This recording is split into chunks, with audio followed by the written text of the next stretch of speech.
Hello friends, welcome to savage point. நான் உங்கள் ஏஸ்கர். So ஜனவரி 10 ராம் சரண் நடிச்சு கேம் சேஞ்சர் படம் ரிலீஸ் ஆயிருந்தது. படத்தோட ரிவ்யூ வந்து பார்த்தீங்கன்னா மிக்ஸ்டு தான். பட் இருந்தாலும் ஓவராலாக படம் ஓகே, ஒரு தடவை பார்க்கலாம் அப்படின்ற அந்த ஒரு பாயிண்ட் ஆஃப் வியூ அந்த ஸ்டேட் ஆடியன்ஸ்லாம் வந்து பார்த்தீங்கன்னா அந்த படம் பார்க்கறதுக்கு வந்து ரெடியாக இருந்தாங்க. அது மட்டும் இல்லாமல் சங்கராத்தி வேற. ஸோ அது வந்து ஒரு பெரிய ஃபெஸ்டிவல் அங்கே. இங்கேயும் அந்த ஃபெஸ்டிவல் தான். பட் இங்கே அந்த அளவுக்கு பெருசாக போகலனாலும் அந்த ஆடியன்ஸ் வந்து அந்த படத்தை பார்க்கறதுக்கு வந்து ரெடியாக இருந்தாங்க. அந்த டைமில் வந்து ஹெச்டி பிரிண்ட் வந்து லீக் ஆகி ஒரு பெரிய பிரச்சனையும் அந்த ஸ்டேட்டில் போய்கிட்டு இருக்கு. ஒரு யூனிட்டின்னு இப்போ ரீசெண்டாக ஒரு மாதத்துக்கு முன்னாடி நம்ம ஊர்ல இண்டஸ்ட்ரி அண்ட் ஆடியன்ஸ் இருக்க யூனிட்டியை பாருங்க, அந்த இண்டஸ்ட்ரியில ஆடியன்ஸ் அண்ட் ஆக்டர்ஸ் இருக்க யூனிட்டியை பாருங்க அப்படின்ற மாதிரி ஒரு வீடியோலாம் போன மாசம் போட்டேன். அந்த யூனிட்டிக்கு என்ன ஆச்சு அப்படின்றதையும் இன்னைக்கு இந்த வீடியோ நம்ம பார்க்கலாம்.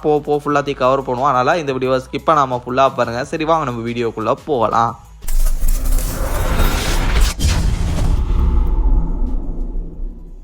அதாவது ஜனவரி 10 ராம் சரண் நடிச்ச இந்த கேம் சேஞ்சர் படம் ரிலீஸ் ஆகுது. இந்த ஒரு படம் வந்து ரிலீஸ் ஆகிற அந்த டைம்ல ஓவர்சீஸ்க்குலாம் வந்து அந்த பிரிண்டை வந்து அங்க இருக்கக்கூடிய தியேட்டர்ஸ்க்கு போவோம். அங்க இருந்து எப்படியும் ஹெச்டி குவாலிட்டியில பிரிண்ட் வந்து லீக் ஆயிருக்கு. ஸோ அது எவனோ ஒருத்தர் எடுத்துட்டு தில்ராஜ் ப்ரொடியூசர் வந்து ஃபோன் பண்ணி இந்த மாதிரி என்கிட்ட ஹெச்டி பிரிண்ட் இருக்கு, 5-6 கோடி ரூபா கொடுத்தனா நான் வந்து ரிலீஸ் பண்ண மாட்டேன், இல்லைனா நான் இதை வந்து ஃபுல்லா ஆன்லைன்ல ரிலீஸ் பண்ணிடுவேன், லீக் பண்ணிடுவேன் பாத்துக்க அப்படின்ற மாதிரி வந்து மிரட்டியிருக்காரு. தில்ராஜ் வந்து இது என்ன சீரியஸா எடுத்துக்கிட்டாரா இல்லை என்ன எதுன்னு தெரியல. பட் அவர் ஒழுங்கா ரெஸ்பான்ஸ் பண்ணாத காரணத்தினால அவங்க அவனோ லீக் பண்ணி விட்டுட்டானுங்க. இது வந்து ஆன்லைன்ல இந்த ஒரு ஹெச்டி பிரிண்ட் வந்து லீக் ஆயிருச்சு. அதுவும் அடுத்த நாளே படம் ரிலீஸ் ஆன செகண்ட் டே இந்த ஒரு பிரச்சனை வந்துருச்சு.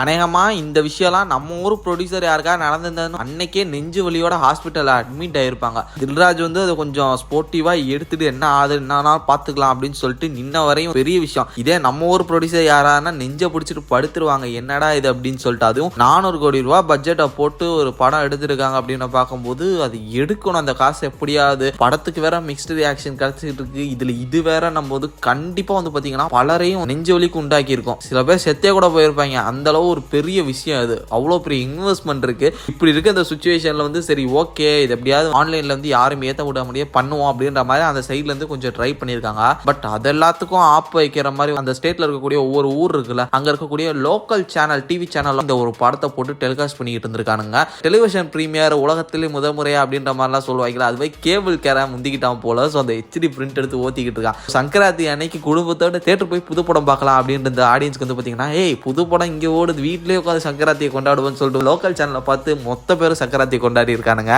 இது போதாதுன்னு அந்த லோக்கல் பஸ் எல்லாம் இருக்கும்ல, அந்த ஊரில் போயிட்டு ஒரு ஏசி பஸ் லோக்கல் பஸ் அங்கிட்டலாம் வந்து ஓட்டிக்கிட்டு இருக்கானுங்க. இந்த ஒரு போட்டோஸ் எடுத்து போட்டு ஆன்லைனில் சோஷியல் மீடியாவில் பயங்கரமாக போயிட்டு இருக்கு. இது வந்து பார்த்தீங்கன்னா எந்த ஹீரோக்கும் எந்த ப்ரொடியூசருக்கும் நடக்கவே கூடாத ஒரு விஷயம். அது வந்து உண்மையில ரொம்ப கஷ்டம். படம் அப்படி இருக்கு இப்படி இருக்குன்றதை தாண்டி அங்க அத்தனை பேரோட உழைப்பு இருக்கு, அந்த ப்ரொடியூசரோட காசு இருக்கு, இப்படி பல விஷயங்கள் வந்து இங்க அடங்கி இருக்கும் போது இந்த மாதிரியான செயல்கள்லாம் உண்மையிலே ரொம்ப ரொம்ப தப்பு. ராம் சரண் அவங்களோட ஃபேமிலி இப்போ பொலிட்டிக்கலியும் ஒரு பெரிய சப்போர்ட் இருக்கு. பட் ஏன் இது வந்து இன்னும் அவங்க வந்து பெரிய ஆக்ஷன்ஸ் எடுக்கல அப்படின்றது தெரியல. மேபி இந்த டைம்ல எடுத்திருக்கலாம். பட் இப்போ வரையும் இந்த ஒரு பிரச்சனை வந்து போய்கிட்டு தான் இருக்கு. ஸ்டில் தியேட்டர்ல வந்து ஸ்கிரீன் கவுண்ட் வந்து கம்மியா இருக்கு. இந்த கேம் சேஞ்சருக்கு தமிழ்நாட்டிலாம் சுத்தமா இல்ல. நிறைய இடங்கள ஸ்கிரீன் கவுண்ட் வந்து கம்மி பண்ணிட்டானுங்க.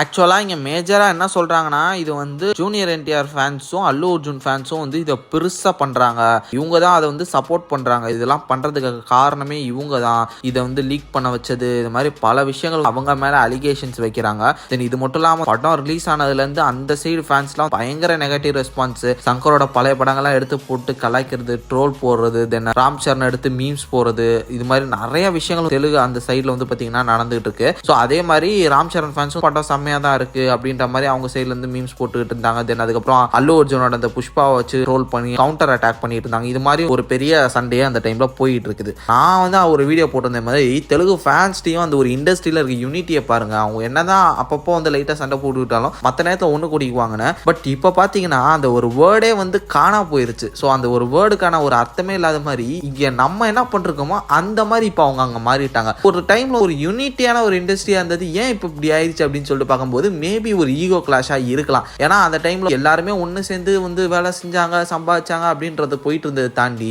இப்போ அல்லு அர்ஜுன் வந்தாரு, அவரோட படம் 1800 கோடி கலெக்ட் பண்ணதுன்னும் போது மற்ற பேருக்கு ஈகோ கிளாஷ் ஆகும். ஸோ அதே மாதிரி ஜூனியர் என்டிஆர் இருக்காரு. ஸோ இவங்களுக்குள்ளேயே இப்போ வந்து பார்த்தீங்கன்னா நீ அதிகமா நான் அதிகமான்னு சொல்லிட்டு ஒரு ஈகோ கிளாஷ் வந்துருச்சு. எல்லாரும் ஒருத்தர் தான், குடும்பத்துக்குள்ள ஒருத்தவங்க தான், தூரத்து சொந்தம் அப்படி இப்படின்னு சொல்லிட்டு எல்லாருமே ரிலேட்டிவ்ஸ் தான். பட் இருந்தாலும் ஒரு ஈகோ கிளாஷ் இப்போ அவங்களுக்குள்ள போயிட்டு இருக்கு.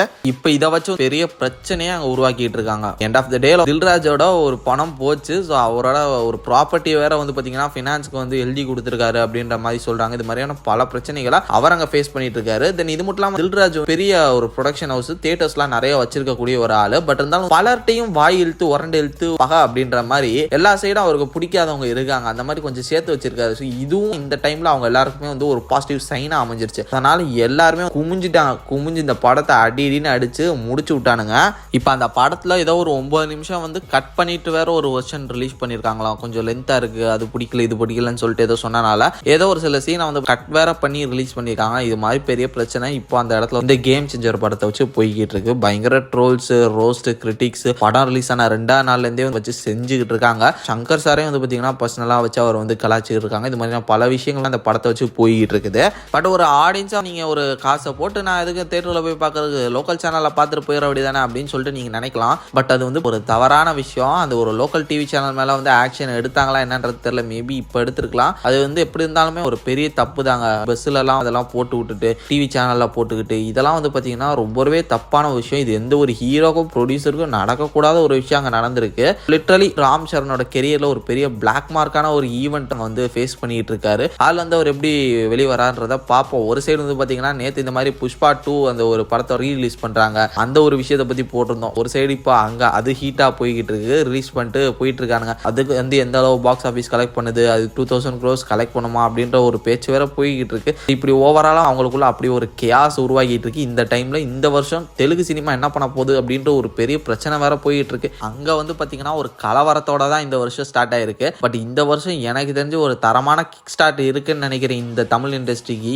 ஏன்னா ஸ்டார்டிங்கே வந்து விடாமுயற்சி, அதுக்கப்புறம் அப்படியே ஒவ்வொரு படங்களா வருது. இந்த வருஷம் ஃபர்ஸ்ட் ஹாஃபே வந்து பாத்தீங்கன்னா 2 அஜித் படம் வருது, குட் பேட் அகிலியும் விடாமுயற்சியும். பிக் ஸ்டார்ஸ் படங்கள் வந்து கொஞ்சம் ஏர்லியாவே வருது. வெயிட் பண்ணி பார்ப்போம் இந்த இண்டஸ்ட்ரி எப்படி வந்து ஸ்டார்ட் பண்றாங்க அவங்களோட அந்த ஒரு மார்க் அப்படின்றத. சரி ஓகே ஃப்ரெண்ட்ஸ், இதே மாதிரி தொடர்ந்து நிறைய இன்ட்ரெஸ்டிங்கான வீடியோஸ் பார்க்கறதுக்கு மறக்காம நம்ம சாவிச் பஞ்சரில் சப்ஸ்கிரைப் பண்ணி அந்த பெல் ஐகானை பிரஸ் பண்ணிக்கோங்க. அடுத்த ஒரு இன்ட்ரெஸ்டிங்கான வீடியோவில் நாளைக்கு மீட் பண்ணுறேன். அது வரையும் tata bye bye, take care from A Square.